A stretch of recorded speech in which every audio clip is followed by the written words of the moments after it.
السلام عليكم ورحمة الله وبركاته. سجلي قرآنا هلوانا الجاش وجين ترتي غاري إسنجن.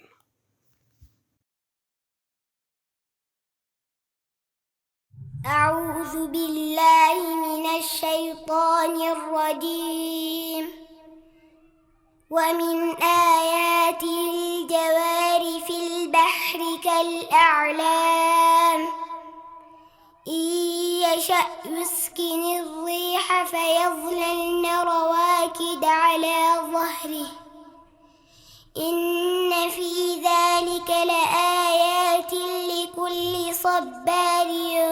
شكور أو يوبقهن بما كسبوا ويعفو عن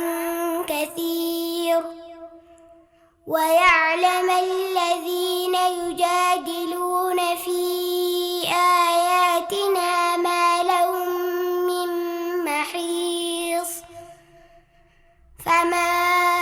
أوتيتم من شيء فمتاع الحياة الدنيا وما عند الله خير وأبقى للذين آمنوا وعلى ربهم يتوكلون والذين يجتنبون كبائر الإثم والفواحش وإذا ما غضبوا هم يغفرون والذين استجابوا لربهم وأقاموا الصلاة وأمرهم شورى بينهم ومما رزقناهم ينفقون والذين إذا